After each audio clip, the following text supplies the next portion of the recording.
My friends, listen to me closely tonight. Because this is not the sort of conversation we whisper about behind closed doors. This is not trendy pop spirituality or some fleeting internet obsession. This is about the place you sleep, the place you raise your children, the place you come to breathe after a long day. This is about your home, and I am here to tell you plainly, there are objects, innocent-looking and often celebrated, that people bring into their homes, that function as invitations to darkness. They are not neutral. They are not harmless. They are doors. Remove them now.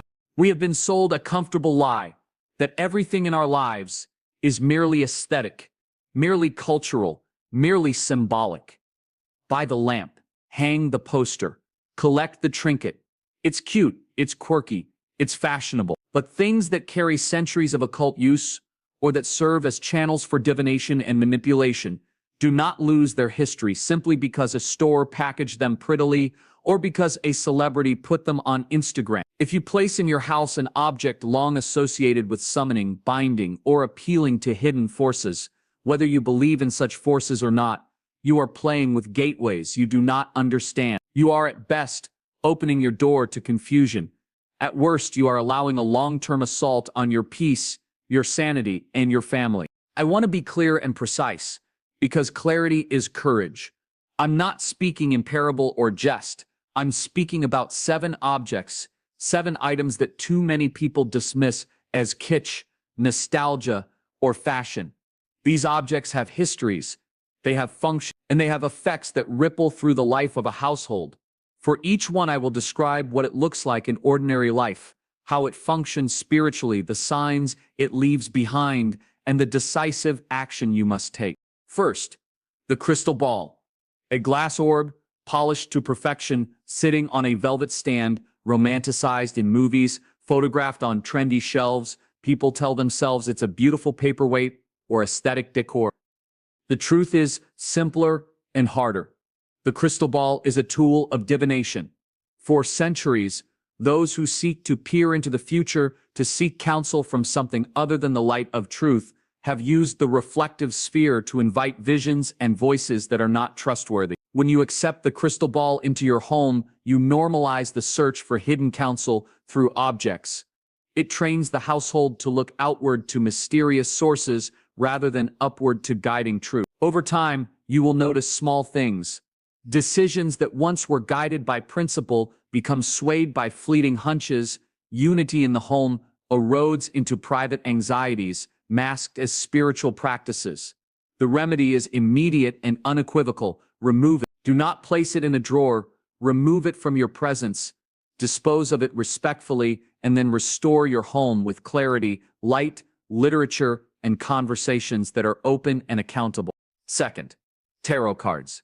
They are alluring, beautiful artwork, mystique, the promise of insight. But tarot is not a harmless hobby.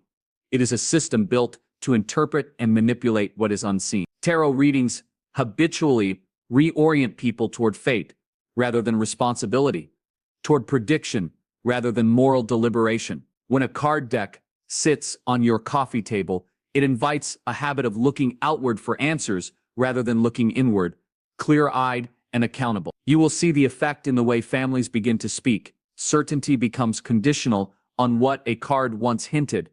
Relationships become entangled in readings that encourage suspicion or resignation. If you value clarity, remove the deck. Burn it if that helps you put it behind you. Throw it away if you must. Do what it takes to make a clean break. Then fill the gap with conversation, with purposeful planning, and with the restoration of reason and responsibility. Third, the Ouija board. Some shrug and say it's just a game. Those who say that have not watched lives reoriented by one casual session that veers into obsession. The Ouija board functions as a direct conduit, a game that traffics in the very thing you do not want in your home, unsolicited spiritual contact. When you play, you are effectively giving permission to unknown intelligences to speak into your household. The consequences are subtle and then sudden.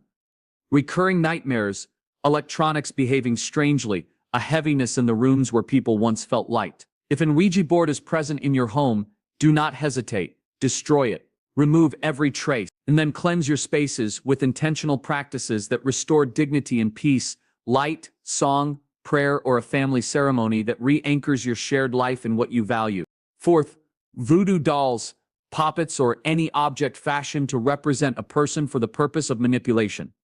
Don't be fooled into thinking these are mere tchotchkes from a tourist market. They are instruments of symbolic action. Throughout history, puppets have been used to direct malice, to concentrate intent, and to bind targets to a practitioner's will. When such an object finds its way into your home, as a joke, a prop, or a keepsake, it becomes a focus point around which negative intent can gather. You will recognize its effect in creeping hostility that lacks cause, in illnesses that don't follow medical logic, and in relationships that break without sensible reason. The action is uncompromising. Remove, destroy, and do so publicly within your household, so everyone understands the seriousness. Replace it with something living, tend a plant together, build a family ritual of mutual care. Fifth, talismans and protective amulets that actually shift trust from true guardianship to object dependency. People cling to charms and pendants, thinking they are securing protection. Beware, when you substitute a charm for moral courage and community, you have outsourced your responsibility to inanimate things.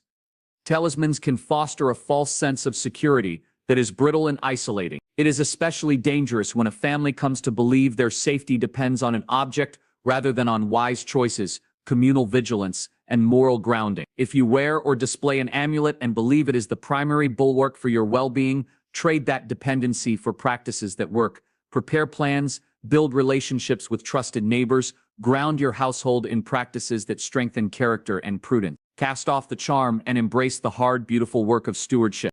Sixth, ritualistic implements and symbols.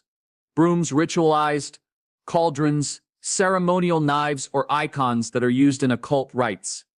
There is a difference between antique decor and an item that has been consecrated to dark practice. Even if a broom or a cauldron is just art, when it is used to memorialize or aestheticize ritual power, it becomes a symbolic talisman of practices you do not want to normalize inside your home.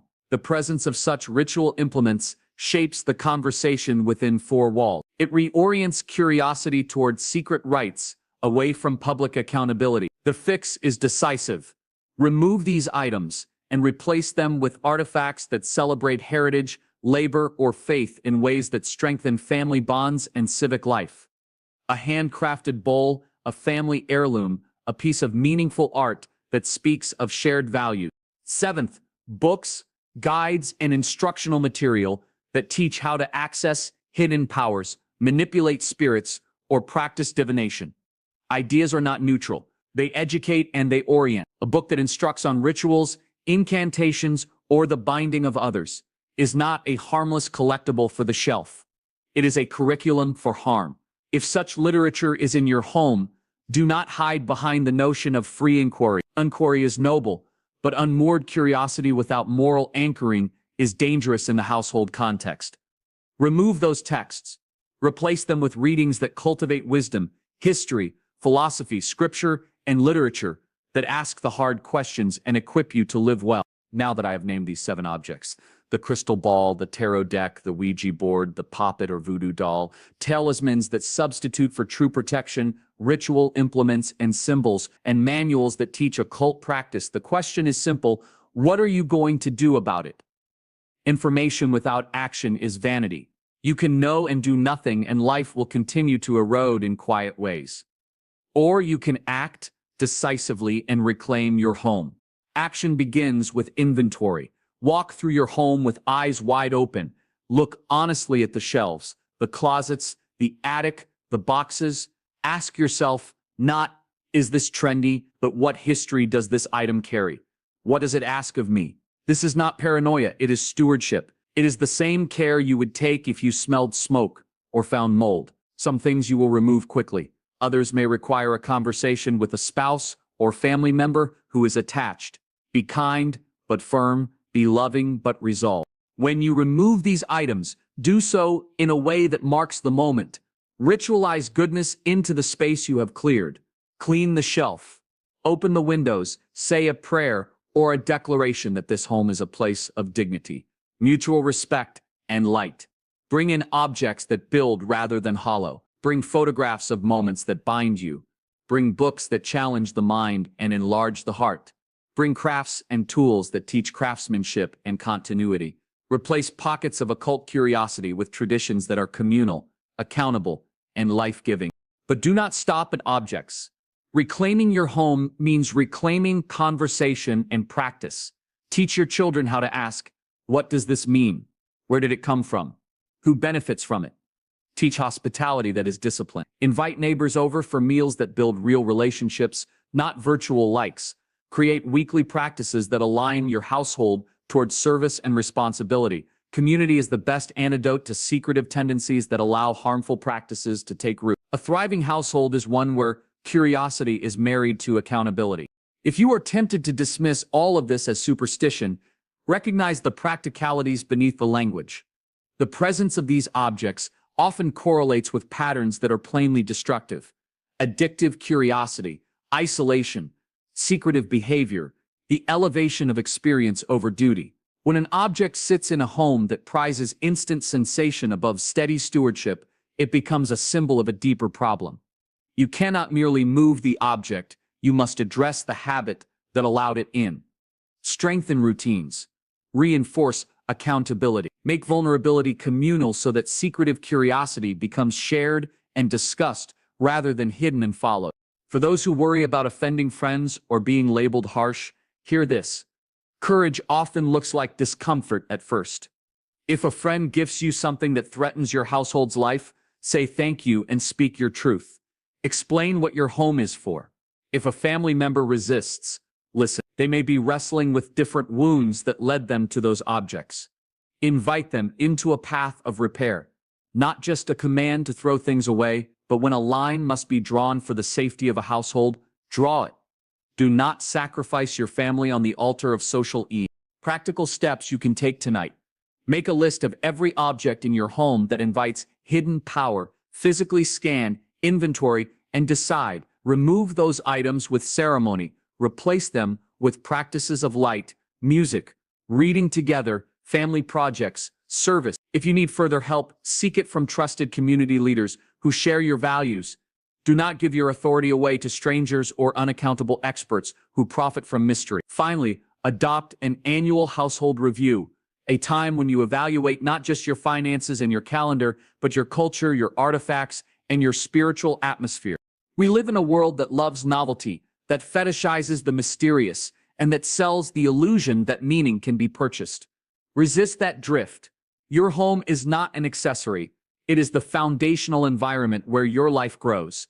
Protect it with the seriousness it deserves. Remove the objects that open the door to forces you don't want, and in doing so, reclaim the moral energy that binds you to family and community. I have spoken plainly because I believe in you, and I believe in the sacredness of the domestic sphere. You can act. You can be bold. You can love your family enough to make the hard choices that preserve their flourishing. Remove these 7 objects. Remove the invitation. Restore the atmosphere of hope, of clarity, of responsibility. Make your home a place of safety, not a laboratory for occult curiosity. Stand guard. Protect what is yours. Build a home that cultivates courage, wisdom, and the patient work of life well lived. When you do, the world outside will still be loud and complicated, but inside, there will be a fortress of calm, a place where the next generation can be nurtured, where conversations are honest, and where the light is allowed to shine. That, more than anything, is worth fighting for. Now go. Start tonight. Walk through your rooms, hold your children close, and make the choices that will keep your home whole. Your family deserves nothing less. The objects you bring into your home are never just harmless decorations. Every item you place in your living space carries meaning, history, and influence. This is something our culture rarely talks about, yet it is true. We are taught to think of our surroundings as purely aesthetic, a matter of personal taste and style, but the reality is far deeper. Objects have power. They shape the atmosphere of your home, they affect the way you think, and they influence the way your family feels when they walk through the door. They are not neutral, no matter how much we've been conditioned to believe otherwise. This is especially true when it comes to objects with a long history of occult use. Items that for centuries have been tied to practices of divination, manipulation, or spiritual contact. You might see them as quirky, artistic, or even spiritual in a positive way. You might think they're harmless because they're sold in mainstream stores or displayed on trendy social media feeds. But these things do not lose their meaning or their spiritual weight just because they're packaged in pretty boxes or endorsed by celebrity. Their history still matters, and when you bring them into your home, you invite that history and everything attached to it into your life. Consider crystal balls. At first glance, they seem like simple glass ornaments, a mystical-looking globe meant to sit on a shelf as a conversation piece. But crystal balls have been used for centuries as tools of divination, to peer into the future, to summon visions, to receive guidance from spirits or forces that are not to be trusted. When a crystal ball is in your home, you may not be using it actively, but its presence represents an open door to ideas and energies that do not belong in a place of peace. It normalizes the idea of seeking secret counsel through objects rather than seeking truth through clear thinking, wisdom, and faith. Over time, you may find that decisions in your household start to shift from principle to impulse, and anxieties take root where calm once lived. Tarot cards are another example. They are designed beautifully, marketed as empowering, and often presented as harmless tools of self-reflection, but their actual function is to interpret and manipulate what is unseen, to pull people toward fate instead of responsibility, prediction instead of deliberate choice. When a deck of tarot cards sits on your coffee table, it subtly changes the way you think. Instead of looking inward and upward for guidance, you begin to look outward to symbols and random draws of a card. Relationships and decisions can slowly become entangled in suspicion and fatalism rather than trust and clarity. Then there are Ouija boards. Marketed as toys, sold in stores next to board games, they are anything but a game. They function as direct conduits for spiritual contact, the kind of contact you do not want in your home. Even if you treat it lightly, the act of using a Ouija board is essentially an invitation for unknown entities to speak into your household. The effects are often subtle at first. Nightmares, unease, strange disturbances, a heaviness in rooms that once felt bright. Over time, these experiences can escalate. Voodoo dolls and puppets are another category entirely. These are objects created for symbolic manipulation of people. Throughout history, they have been used to direct malice, to focus intent, and to bind someone to another's will. Even if you picked one up as a joke or a souvenir, it does not stop being what it is, a tool for symbolic harm. Its presence in your home can create a focal point for negativity and ill will, which then seeps into the relationships and atmosphere of your household. Talismans, charms, and protective amulets may seem like the opposite of harmful. They're supposed to protect you, but in reality, they shift your trust away from true guardianship and toward inanimate objects. They foster dependency on something lifeless and brittle rather than on moral courage, community, and wise action. This false sense of security can isolate you, making you vulnerable when the object inevitably fails to protect you as promised. Even ritual implements and symbols, witches' brooms, cauldrons, ceremonial knives, or occult icons can have an effect.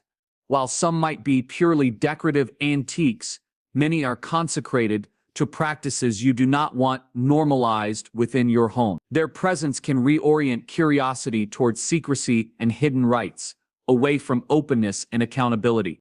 And then there is literature, books, guides, and manuals that teach how to access hidden powers, manipulate spirits, or practice divination.